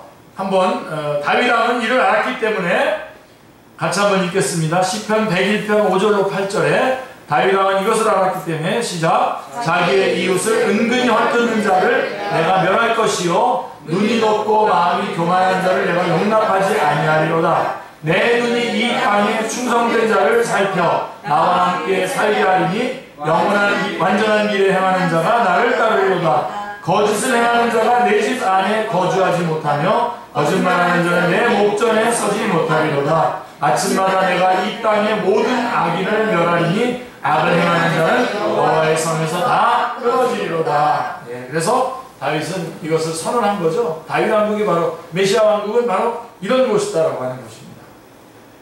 그것이 오늘 5장 24절에 아모스 5장 24절에 이것이 오직 정의를 물같이 공의를 마르지 않는 강같이라고 흐르게 하는 것이죠. 또한 아모스 선지자에게 5가지 환상을 보여주시는데요. 그래서 여러분 그 공의와 정의가 어떤 걸 말하는지 메시아 왕국에서의 공의와 정의입니다. 다시 말해서 예수 그리스도를 믿고 다시 말해서 예수 그리스도로만 구원받고 예수 그리스도로만 복받으려고 하는 그 과정이 정의와 공의의 과정인 것입니다. 이거는 제외하고선 사회적인 어떤 그런 것들만 마치 정의인 것처럼 이렇게 그것을 무시하는 게 아니라 그것만인 것처럼 말하는 것은 안 됩니다. 예수님은 믿든지 안 믿든지 관계없고 이것만 다르게 하면 된다 하는 그런 것은 없습니다. 특별히 아모스서는 구약교회에 주신 말씀이라고 하는 것을 말씀드리고 그 다음에 이제 또 다른 것으로 넘어간다면 자 아모스 선지자에게 5가지 환상이 주어져요. 7장 1절부터 9장 10절까지 5가지의 환상을 보여주셨는데 그 중에 다림줄을 가지고 쌓은 담 곁에 주께서 손에 다림줄을 잡고 서셨더니 내가 다림줄을 내 백성 이스라엘 가운데 두고 다시는 용서하지 아니하리니 라고 하시는 장면이 있습니다. 이것은 다림줄을 띄우고 쌓은 담, 다시 말해서 신정국가를 말하는 겁니다. 신정국가, 다시 말해서 하나님께서 신이 다스리는 국가를 말하는 거죠. 신정국가. 자, 그래서 다림줄을 띄우고 쌓은 담이 무너져 너무나 기울어져서 헐어버린 심판할 수밖에 없는 지경에 이르렀음을 보여주는 환상이었던 것입니다. 이 5가지 환상의 내용들이 대부분 이 내용으로 하나로 귀결이 됩니다. 그러므로 9장 1절에 시작. 내가 보니 주께서 제단 곁에 서서 이르시되 기둥머리를 쳐서 문지방이 움직이게 하며 그것으로 부서져서 우리의 머리에 떨어지게 하라. 그래서 이렇게 말하는 마지막 환상이 뒤따르게 되는 것이죠. 9장 8절에 그러나 야곱의 집은, 이 말씀이 너무 귀한 말이에요. 9장 8절 시작이요. 그러나 야곱의 집은 온전히 멸하지는 아니하리라. 여호와의 말씀입니다. 왜 그렇죠? 야곱의 집이 누구 집합니까? 야곱으로부터 그 구속의 역사가 누구에게로 나가죠? 야곱, 유다, 아브라함, 이삭, 야곱, 유다 쭉 나가다 다윗 왕 이렇게 나가지 않습니까? 어째서 야곱의 집은 온전히 멸하시지 아니하리라고 하십니까? 아브라함과 다윗에게 주신, 세워주신 언약, 즉 예수 그리스도를 보내셔서 인류를 구원하시려고 하는 하나님의 계획을 이루시기 위해서인 것입니다. 이것은 마치 다윗이 범죄했을 때에도 인생 채찍으로 때릴지언정 그 사울 왕과 같이 왕위를 패하지 않으신 것과 똑같은 내용입니다. 이상에서 말씀드린 문제에 대한 하나님의 해답은 9장 11절부터 15절에 게시되어 있습니다. 11절 같이 읽겠습니다. 그날에 내가 다윗의 무너진 장막을 일으키고 그것들의 틈을 막으며 그 허물어진 것을 일으켜서 옛적과 같이 세우리라. 바로 9장 11절에 약속하고 있는 것입니다. 그러니까 아모스는 크게 둘로 나눠지는 거죠. 1장 1절부터 9장 10절까지 문제, 9장 11절부터 15절까지 해답. 해답은 항상 메시아 하나님입니다. 예수 그리스도죠. 그날에 내가 다윗의 무너진 장막을 일으키고 그들의 틈을 막으며 그 허물진 것을 일으켜 옛적과 같이 세우리라 하고 약속하십니다. 자, 여러분 다윗의 장막, 여기 이 다윗의 장막에 대해서 정확하게 좀 정리해 주셨으면 좋겠는데요. 다윗의 장막이란 다윗이 하나님의 성전을 건축하려는 소원을 말하였을 때에 하나님께서 내가 나를 위하여 집을 건축하겠느냐? 여호와가 너를 위하여 집을 이루어 주겠다라고 약속하신 언약을 말하는 것입니다. 그러니까 하나님께서 다윗 안에다가 세우시는 언약, 그게 성취물이 다윗의 장막입니다. 근데 그게 무너졌다는 거죠. 그런데 어째서 다윗의 무너진 장막이라고 말씀합니까? 다윗에게 세워주신 언약, 즉 메시아 언약을 버리고 베델의 우상을 쫓았기 때문입니다. 이스라엘이. 그래서 심판받아 멸망을 당하게 됨으로써 마치 무너진 장막같이 되었으나 하나님은 어떻게 한다고? 내가 일으키고 세우리라 하고 회복시켜 주시겠다는 말씀입니다. 다윗의 무너진 장막을 회복시켜 주겠다라고 하는 것은 다시 말해서 메시아 언약을 다시 세우겠다라고 하는 것입니다. 자, 그래서 이것은 1차적으로 이스라엘 백성이 포로에서 귀환하게 될 것을 말하는 것이지만 궁극적으로는 누가복음 1장 31절부터 33절 말씀이 성취되는 것을 볼 수가 있습니다. 그 성취됨으로써 이루어지는 건데요. 한 이제 좀만 더 여러분들이 인내하시면 되겠습니다. 같이 한번 읽겠습니다. 보라, 내가 잉태하여 아들을 낳으니 그 이름을 예수라 하라. 그가 큰 자가 되고 지극히 높으신 이의 아들이라 일컬어질 것이요 주 하나님께서 그 조상 다윗의 왕위를 그에게 주시리니 영원히 야곱의 집을 왕으로 다스릴 것이며 그 나라가 무궁하리라. 이렇게 해서 성취가 된 거죠. 그러므로 인류의 소망이 여기에 있는 것입니다. 누구에게 있습니까? 예수 그리스도. 장막, 무너진 다윗의 장막을 회복하는 것입니다. 인간의 행위는 언제나 무너지게 되고 무너지게 하고 있지만 하나님은 일으켜 세우시는 것입니다. 이것이 하나님의 나라 건설이기 때문입니다. 그래서 내가 내 백성 이스라엘이 사로잡힌 것을 돌이키리니 그들이 황폐한 성읍을 건축하여 거주하며 포도원들을 가꾸고 그 포도주를 마시며 가원들을 만들고 그 열매를 먹으리라고 말씀하고 계시는 것입니다. 이는 복음시대의 이말, 오늘날 복음시대의 이말 풍성한 은혜를 말씀하시는 내용입니다. 자, 아모스는 이렇게 말합니다. 9장 15절 같이요. 내가 그들의 땅에 심으리니 그들이 내가 준 땅에서 다시 뽑히지 아니하리라. 하나님 여호와의 말씀이니라. 이렇게 하고 마치고 있습니다. 이것은 시편에서는 이렇게 말씀합니다. 92편 13절에 시작. 여호와의 집에 심겼으며 우리 하나님의 궁정에서 흥왕하리로다 라고 이렇게 노래하고 있는 내용이 9장 15절의 내용과 같은 내용입니다. 다시 뽑히지 아니하리라 하셨는데 언제까지 말입니까? 영원히. 영원히 뽑히지 않아요. 이런 영원히 이렇게 나오면 이게 어떤 나라구나 하는 것을 알게 되죠. 그러므로 여기가 아모스서의 핵심이요 심장입니다. 9장 11절부터 15절, 특별히 15절 말씀이 핵심의 내용이죠. 그래서 이 말씀을 부수적인 말씀처럼 취급해서는 안 됩니다. 성경은 문제에 대한 해답입니다. 아모스서는 이 말씀을 염두에 두고 해석되어야만 중심 주제를 놓치지 않게 되는 것입니다. 모든 선지자가 그렇습니다만은 아모스서에도 절망과 소망, 문제와 해답이 함께 등장하고 있습니다. 인간의 행위 중심으로 보면 절망일 수밖에 없으나 하나님께서 주권적으로 행해 주실 일에 인류의 소망이 있다는 말씀입니다. 그것은 은혜요 복음인 것입니다. 그래서 아모스서는 이것을 증거하기 위해서 기록된 것이죠. 19절에 9장 15절에 내 하나님 여호와의 말씀이니라. 그래서 우리는 아모스서를 통해서도 예수 그리스도를 만나야 되고 아모스서를 가지고도 복음을 증거할 수 있어야 됩니다. 이 구속의 역사를 우리 신앙의 선배들이 여태까지 계속해서 개개승승 이어오면서 감당을 했고 이제 그분들은 주님 앞으로 갔습니다. 그리고 그분들 안에 있었던 성령님은 오늘 우리 안에 있습니다. 우리가 이 구속의 역사를 계속 이루어 나가야 되는데 딱 하나입니다. 구속의 역사라는 것은 예수 그리스도로 말미암아 구원받으시고 예수 그리스도로 말미암아 복 받으세요 라고 하는 것을 전하는 것입니다. 다른 곳에는 길이 없습니다. 다른 곳에는 구원이 없습니다 라고 말해주는 것이죠. 이 구속의 역사를 계속 이어가는 주님의 귀한 백성들 다 되시기를 바랍니다. 우리 이제 엘리자베님 나올